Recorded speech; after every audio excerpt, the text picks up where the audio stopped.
আজকে মুজিববাগ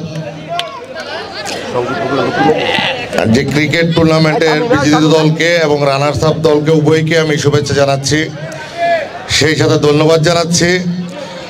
আজকের এই অনুষ্ঠানে আমি আসতে পেরে, বিশেষ করে জুয়েল রানাকে, যে এই প্রজন্মের যারা শিশু কিশোর তাদেরকে আগামী দিনের জন্য সঠিকভাবে পরিচালিত করে গড়ে তোলা, আর তার জন্য অবশ্যই খেলাধুলা সব থেকে ভালো একটা মাধ্যম।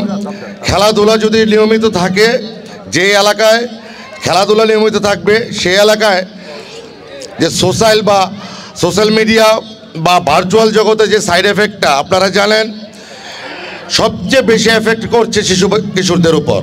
তো খেলাধুলাগুলো যদি নিয়মিত হয় এবং আমাদের যারা সহযোদ্ধারা আছেন আপনারা যদি ছেলেপেলেদেরকে উৎসাহ দেন, প্রতিটা এলাকায় যদি নিয়মিত খেলাধুলা হয়, তাহলে এই ছেলেপেলেরা এই সোশ্যাল মিডিয়া এবং সামাজিক যে অবক্ষয় সেটা দূরীকরণে অত্যন্ত ভালো ভূমিকা রাখবে।